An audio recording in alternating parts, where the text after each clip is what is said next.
नमस्कार मंडळी, श्री स्वामी समर्थ। या 12 तारखेला बुधवारी आलेली आहे दीप अमावस्या।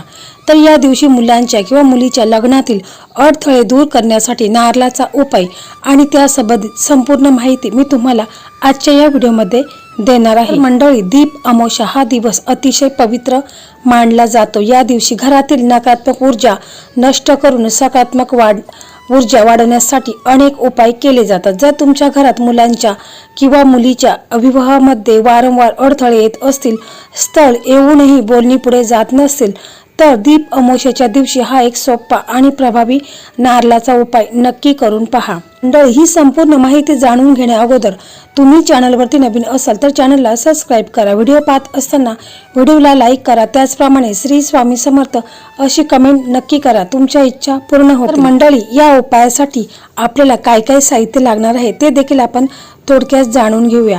तर आपल्याला या उपायासाठी एक पाण्यावाला नारळ घ्यायचा आहे, जो किराणा शॉपमध्ये मिळतो तो नारळ आपल्याला घ्यायचा आहे। तसेच आपल्याला 7 किंवा 5 विड्याची पाने घ्यायची आहेत। पाने घेता वेळेस व्यवस्थित आणायचे, चिरलेले वगैरे घ्यायची नाही, तर ताजी टवटवीत विड्याची पाने आपल्याला घ्यायची आहे।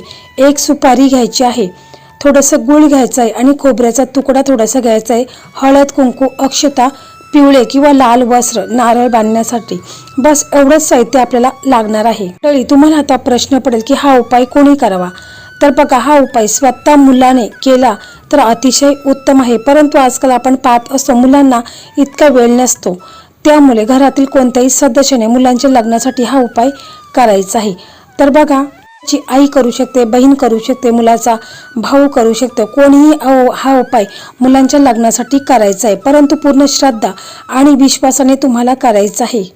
दीप अमावस्येला अनन्यसाधारण महत्त्व आहे आणि ह्या अमावस्येच्या दिवशी आपण जर हा उपाय केला तर बघा 11 दिवसामध्येच मुलांच्या कुंडलीत लग्नाचे योग हे निर्माण होतील आणि काही दिवसामध्ये मुलांचं लग्न ठरेल। फक्त पूर्ण श्रद्धा आणि विश्वासाने तुम्हाला असा हा उपाय करायचा आहे। अमावस्येच्या दिवशी आपल्याला संध्याकाळी हा उपाय करायचा आहे। संध्याकाळी तुम्हाला स्वच्छ अंघोळ वगैरे करायची आहे, सफेद वस्त्र किंवा पिवळे वस्त्र तुम्हाला परिधान करायचं आहे। आपल्या देवघरामध्ये जे इष्टदेव आहेत, कुलदैवत आहेत, श्री स्वामी समर्थ महाराज आहेत, तर तुम्हाला प्रथम एक चौरंग घ्यायचा आहे किंवा पाट घ्यायचा आहे, त्याच्यावरती लाल वस्त्र अंथरून घ्या, त्यावर अखंड हा जो नारळ आहे तर तो नारळ आपल्याला ठेवायचा आहे।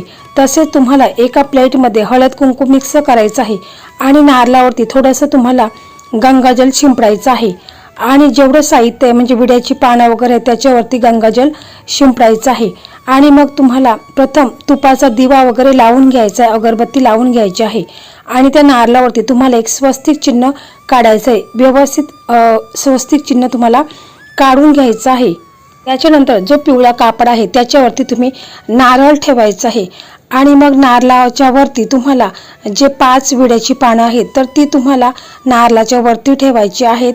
एक सुपारी ठेवायची, अगोदर 1 रुपयाचा शिक्का ठेवायचा, त्याच्यावरती सुपारी ठेवायची आहे। तसेच तुम्हाला धागा आहे तो देखील त्याच्यामध्ये थोडासा ठेवायचा आहे आणि मग तुम्हाला मनातल्या मनात आपल्या मुलांच्या किंवा मुलीच्या लग्नातील अडथळे दूर होऊन लवकर विवाह जुळो अशी प्रार्थना तुम्हाला श्री हरी विष्णू माता लक्ष्मीला, स्वामी समर्थ महाराजांना तुम्हाला प्रार्थना करायची आहेत आणि आपले हात जोडायचे आहेत। डोळे बंद करून भगवान श्री गणपती बाप्पा, माता पार्वती आणि देवर्षी नारद यांचे स्मरण करायचे आहे, कारण विवाह जुळण्यात येणारे सर्व ग्रह दोष आणि अडथळे दूर करण्याची शक्ती यांच्या आशीर्वादात असते।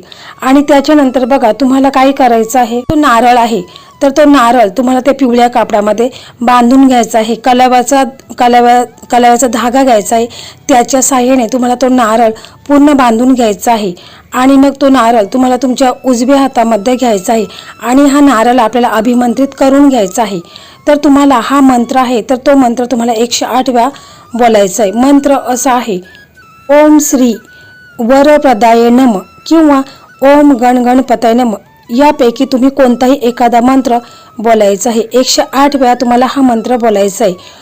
ओम श्री वरप्रदाय नमः किंवा ओम गणगणपतये नमः हा मंत्र तुम्हाला 108 वेळाच कमीत कमी बोलायचा आहे। पूर्ण श्रद्धेने विश्वासाने तुम्हाला बोलायचा आहे। मंत्र एकदम साधे आणि सोपे आहेत। तो नारळ आपल्याला अभिमंत्रित करून घ्यायचा आहे आणि बघा, मग मंत्र जप झाल्यानंतर तो नारळ आणि जी विड्याची पाने, सुपारी श्री गणपतीच्या चरणी तुम्हाला ठेवायचे आहे। मग हे सर्व झाल्यानंतर तुम्हाला तो नारळ आहे आपण पिवळ्या कपड्यामध्ये सर्व साहित्य बांधून ठेवलेलं आहे ते गणपती बाप्पांच्या किंवा स्वामी समर्थ महाराजांच्या चरणापाशी ठेवायचं आहे। आणि मग तुम्हाला श्री स्वामी समर्थ असं तुम्हाला 11 वेळा बोलायचं आहे।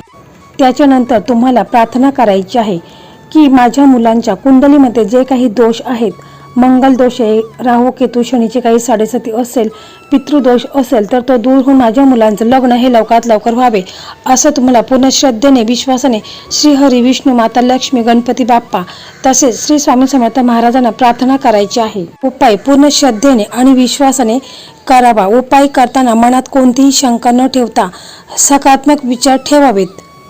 सर्व झाल्यानंतर तुम्हाला हा जो नारळ आहे जो आपण पिवळ्या कापडामध्ये बांधलेला आहे तर तो नारळ तुम्हाला घ्यायचा आहे आणि दुसऱ्या दिवशी तुम्हाला पिंपळाच्या झाडापाशी हा नारळ ठेवायचा आहे। रात्रभर तो नारळ आपल्या देवघरामध्येच आपल्याला ठेवून घ्यायचा आहे आणि सकाळीच हा नारळ आपल्याला पिंपळाच्या झाडापाशी ठेवायचा आहे। पिंपळाच्या झाडामध्ये सर्व देवी देवतांचा आणि विशेषतः त्रिमूर्तीचा वास मानला जातो। विवाहात येणारे अडथळे विशेषतः गुरु किंवा शनी दोष दूर करण्यासाठी पिंपळाची पूजा अत्यंत महत्त्वाची मानली जाते। कारण लग्नातील अडथळ्यामागे बरेचदा गुरु किंवा शनी दोष कारणीभूत असतात। पिंपळाची पूजा केल्याने हे दोष शांत होण्यास मदत होते। बघा, दीप अमावस्येच्या संध्याकाळी तुम्हाला शक्य असेल तर पिंपळाच्या झाडाजवळ तुम्हाला थोडंसं पाणी घेऊन जायचं आहे, त्याच्यामध्ये दूध टाकायचं आहे आणि मग तुम्हाला त्याच्यामध्ये थोडीशी तीळ टाकायचे आहेत आणि हे पाणी तुम्हाला पिंपळाच्या झाडाला अर्पण करायचं आहे। तिथे तुम्हाला एक दिवा देखील लावायचा आहे। मुलांच्या लग्नाबद्दल तुम्हाला प्रार्थना देखील करायची आहे। झाडाभोवती प्रदक्षिणा घालावी आणि मनोभावे प्रार्थना करावी। हे पिंपराज, माझ्या मुलांच्या मुलीच्या विवाहातील सर्व अडथळे दूर होऊ दे असं तुम्हाला बोलायचं आहे। आणि बघा, मग दुसऱ्या दिवशी म्हणजे बुधवारी अमावस्या आहे तर गुरुवारी तुम्हाला हा जो नारळ आहे तर तो तुम्हाला पिंपळाच्या झाडापाशी जायचा आहे आणि तिथे तुम्हाला हा नारळ पिंपळाच्या झाडाला अर्पण करायचा आहे। त्याच्या झाडाला लग्नाबद्दल प्रार्थना तुम्हाला करायची आहे। तसेच बघा, दीप अमावस्या किंवा कोणत्याही अमावस्येच्या दिवशी ज्या तरुणीचे विवाह जमण्यात अडथळे येत आहेत किंवा ज्यांचे विवाह ठरत आहेत त्यांनी काही विशेष नियम आणि पथ्य पाळणे धार्मिक आणि ज्योतिषशास्त्रानुसार अत्यंत फायदेशीर मानले जाते। अमावस्येच्या दिवशी नकारात्मक ऊर्जा अधिक प्रभावी असते, त्यामुळे विवाहाची प्रतीक्षा करणाऱ्यांनी या दिवशी कोणत्याही प्रकारच्या वादविवादात कोणाशीही भांडणात पडणे टाळावे। घरात शांत आणि सकारात्मक वातावरण ठेवावे। अनेक धार्मिक परंपरेनुसार अमावस्या किंवा पौर्णिमेच्या दिवशी केस, नखे कापणे किंवा दाढी करणे अशुभ मानले जाते। विशेषतः ज्यांचे विवाह जुळायचे आहेत त्यांनी या दिवशी स्वतःचे सौंदर्य किंवा स्वच्छता या संदर्भातील अशी कामे देखील टाळायची आहेत। या दिवशी शक्यतो काळे कपडे घालणे टाळावे, कारण काळा रंग नकारात्मकता दर्शवतो। त्याऐवजी पिवळे, केशरी, गुलाबी किंवा पांढऱ्या व्यतिरिक्त इतर शुभ रंगाचे कपडे परिधान करणे अधिक उत्तम मानले जाते। पिवळा रंग हा गुरुग्रहाशी संबंधित असल्याने तो विवाहासाठी अत्यंत शुभ मानला जातो। अमावस्येच्या दिवशी शक्य असल्यास मनाची एकाग्रता ठेवावी। विनाकारण फिरणे किंवा रिकाम्या गोष्टीमध्ये वेळ घालवण्यापेक्षा घरातील मोठ्यांचा आशीर्वाद घ्यावा आणि शक्यतो कुलदेवाची किंवा इष्टदेवाचे स्मरण करायचे आहेत। या दिवशी मांसाहार, अन्न, मद्यपान किंवा बाहेरील तामसिक पदार्थ खाणे कटाक्षाने टाळायचे आहेत। या दिवशी तुम्ही सात्विक आणि शाकाहारी अन्न ग्रहण करावे, जेणेकरून शरीरात आणि मनात सकारात्मक ऊर्जा ही टिकून राहते। तसेच बघा, अमावस्येच्या दिवशी गरजूंना किंवा गरिबांना अन्नदान, वस्त्रदान किंवा गोड पदार्थाचे दान करणे अत्यंत शुभ फलदायी मानले जाते। यामुळे कुंडलीतील अशुभ ग्रहांचा जो प्रभाव असतो तर तो यामुळे कुंडलीतील अशुभ ग्रहांचा प्रभाव कमी होऊन विवाहातील अडथळे देखील दूर होण्याचा मार्ग मोकळा होत असतो। हा उपाय एकदम प्रभावी आहे, कारण नारळ लक्ष्मी, पितृ, हनुमान यांचे प्रतीक आहे।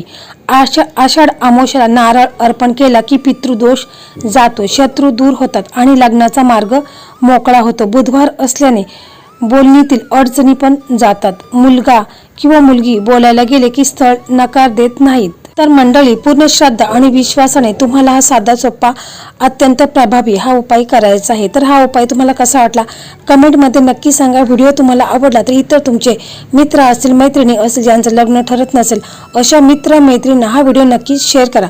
तसेच तुमच्या कुंडलीमध्ये काही प्रॉब्लेम असेल, काही अडचणी असेल, पितृदोष असेल, नजर दोष असेल, कालसर्पदोष असेल किंवा कोणताही ग्रहदोष असेल तर तुम्ही कमेंट करून नक्की मला सांगू शकता. त्याचीही मी तुम्हाला माहिती देऊ शकते. मंडळी, अशाच नवनवीन व्हिडिओ पाहण्यासाठी मराठी मेघना या यूट्यूब चॅनलला सबस्क्राईब करा. भेटू अशाच नवनवीन व्हिडिओ सोबत. धन्यवाद. श्री स्वामी समर्थ.